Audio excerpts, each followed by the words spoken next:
Miếng như này vừa chưa mẹ? Vừa rồi. Thế để con để miếng to tầm này nhá. Thì đừng tầm này vừa. Nó đẹp.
Bây giờ cho vào chậu để ướp gia vị à mẹ?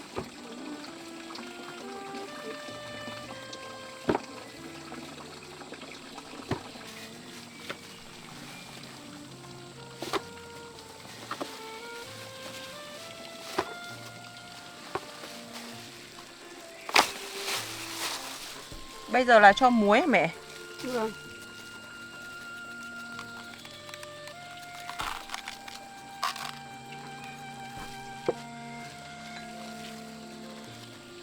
Xong cái đây là hạt nêm này.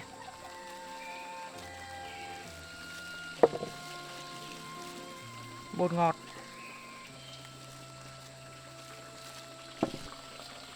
Cái này là bột ớt à mẹ?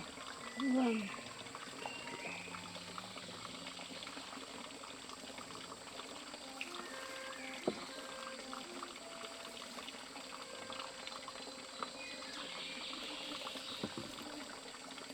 Cái này là rượu nấu ăn phải không mẹ?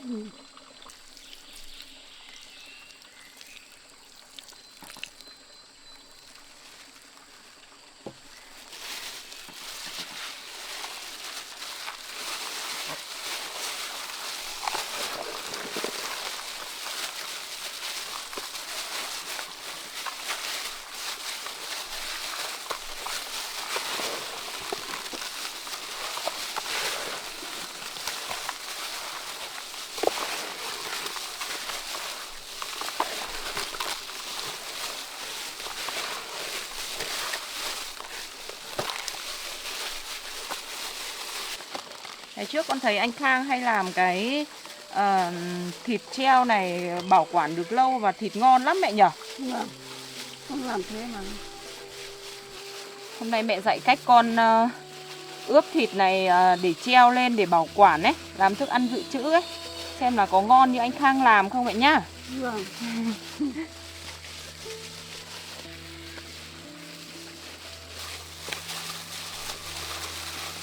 Những cái gia vị này ấy, nó bảo quản cái miếng thịt nó tươi này, xong rồi chắc là nó sẽ đậm vị truyền thống lắm đấy mẹ nhở? Vâng.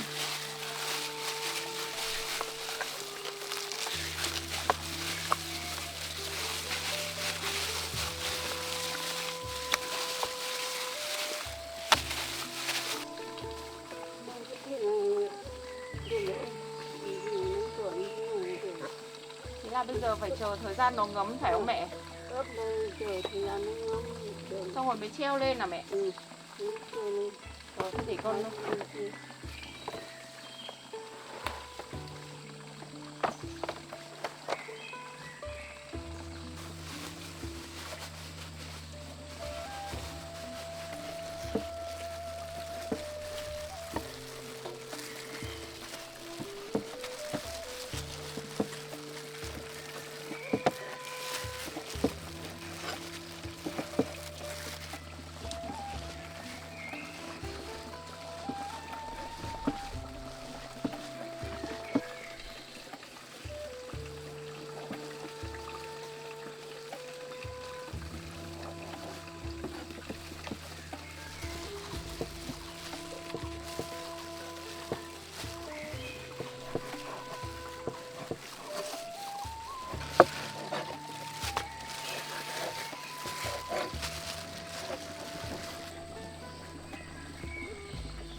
mẹ hết chưa? Hết rồi.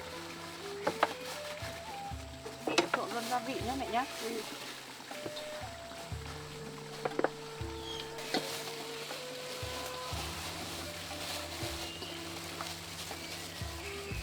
Đây để con trộn.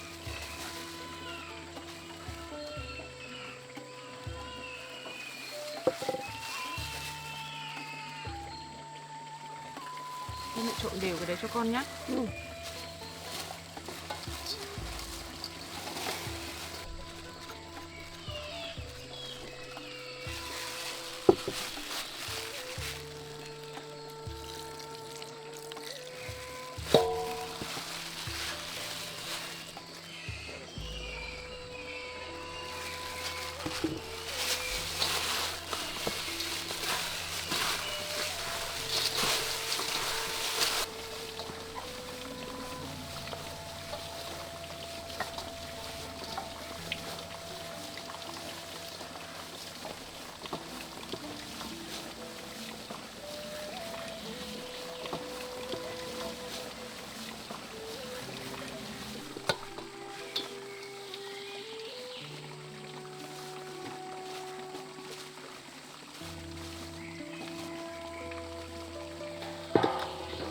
Trộn lại một lần nữa.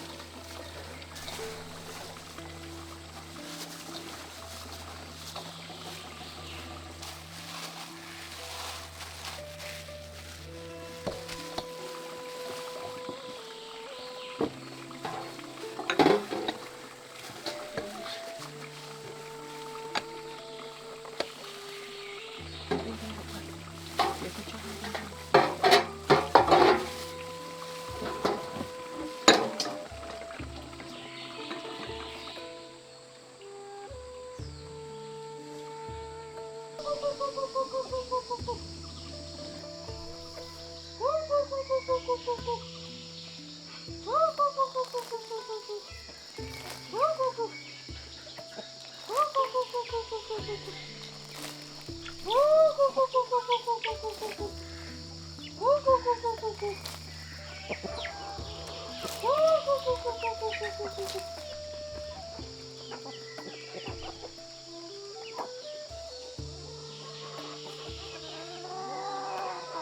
Mình đi về thôi, chắc là mình lạ, nó sợ nó không dám về đấy.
Mẹ ơi, thịt ủ tầm này lâu chắc được rồi mẹ nhở?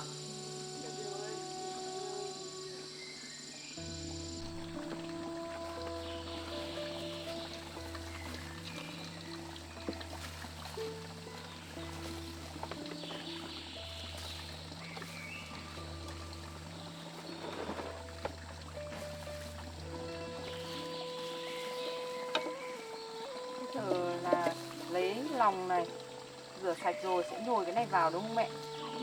Ừ.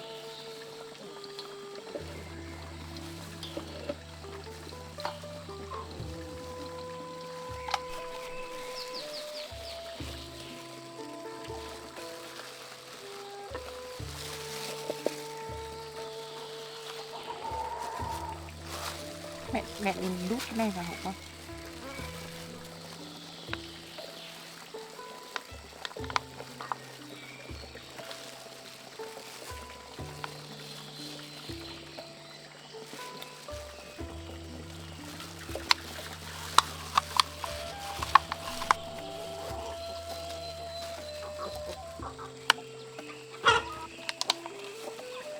Chắc rồi đấy mẹ ạ. Ừ.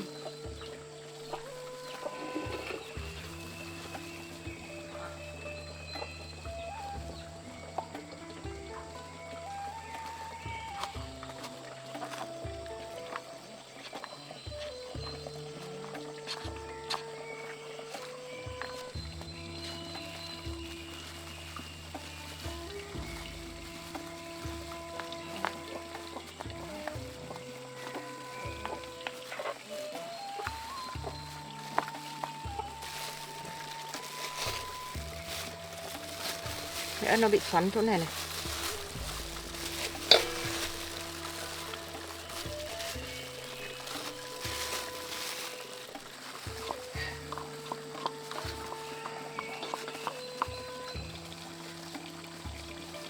Đầy rồi đấy mẹ nhỉ?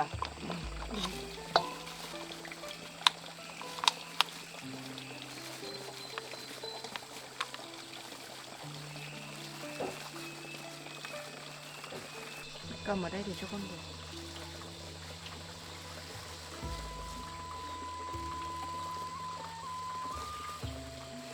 Được rồi, cầm đầu này nữa mẹ.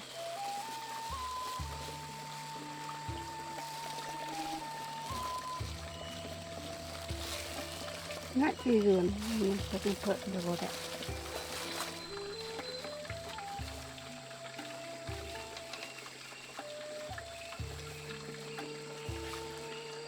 Cái này thì sấy lâu không mẹ nhỉ?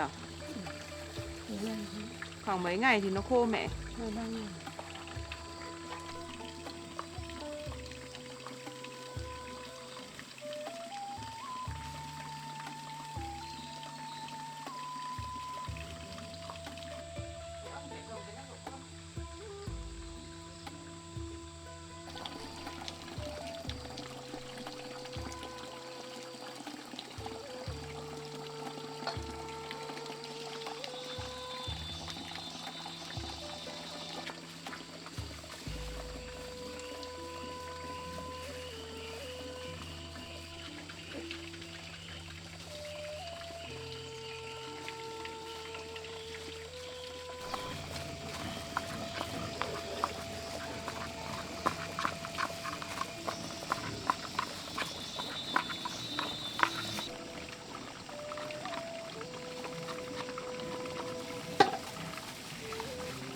Xong rồi đấy mẹ.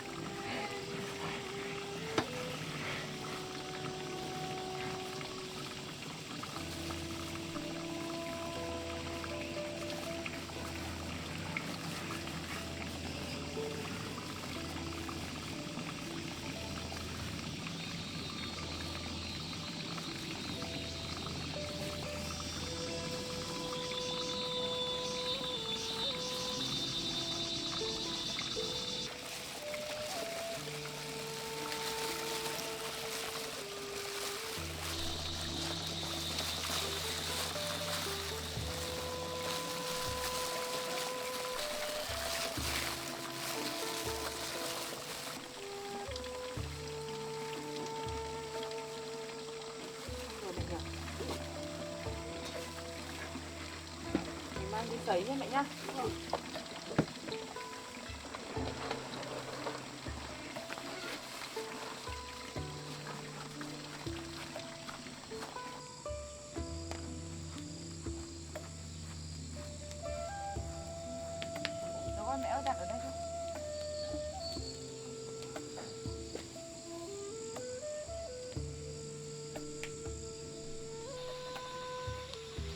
nóng lắm rồi mẹ ạ. Treo thịt sang đây nhá mẹ nhá. Con móc thịt vào đây.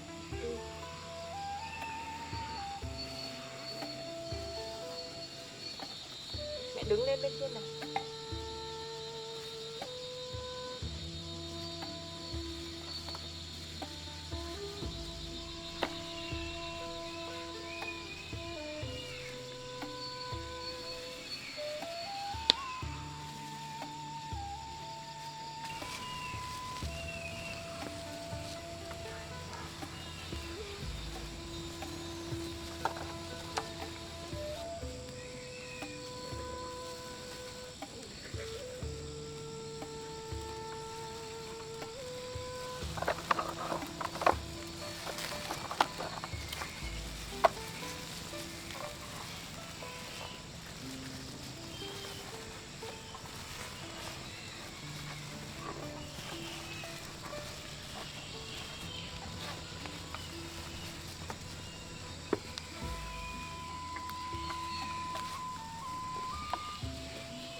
Thịt treo như này được rồi mẹ nhở? Bây giờ mình treo lạp xưởng bên này nhá.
Thơm lắm.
gì ở đấy đấy? Thương nước. À, đun nước luộc bánh hả? Ừ.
Thịt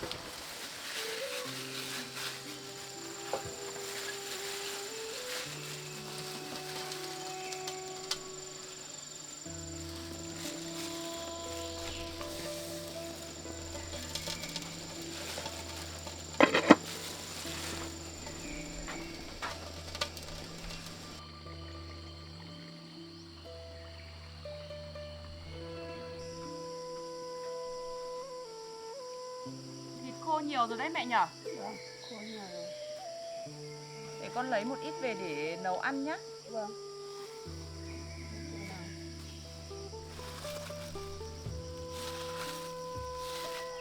Lấy miếng này nhá mẹ nhá.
cơm thôi.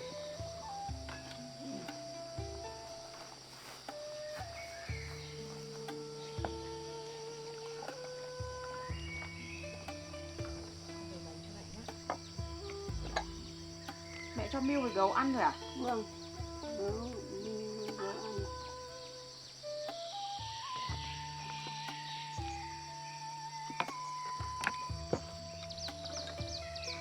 Để con cắt bánh cho mẹ nhá.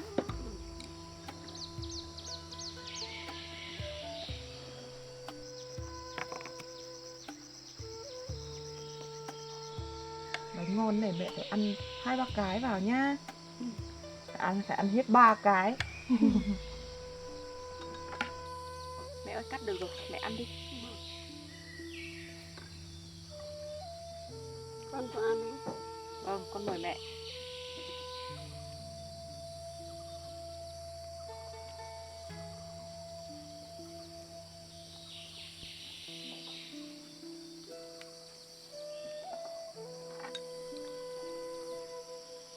Con mời mẹ ăn bánh ạ. Vâng. Mẹ ăn lạp sườn.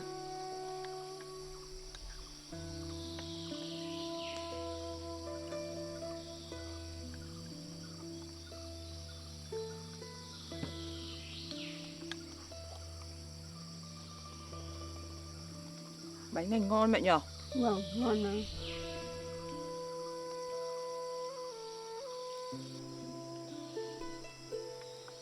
Mẹ ơi, mẹ ăn những cái đồ mà mẹ con mình làm ấy thì mẹ có thấy mùi vị giống như ngày trước anh Khang làm không? Đúng vậy, anh Khang làm. Thì mẹ ăn nhiều nhá. Vâng. Còn cái thịt sấy này này thì mình sẽ sấy từ từ Vâng. để phần cho anh Khang. Lúc nào anh Khang đi công việc về thì anh Khang có thức ăn luôn ở nông trại.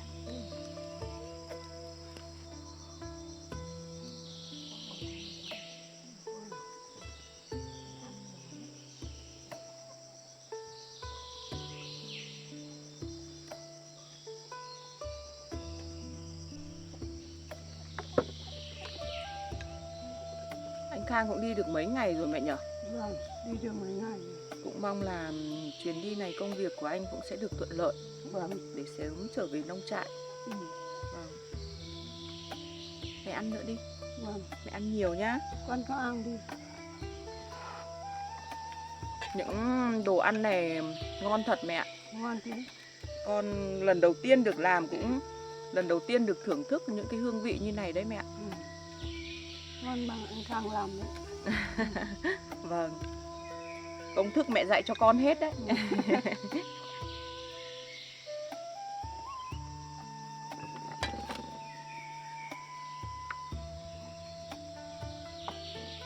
Con cũng ăn đi. Vâng, con xin.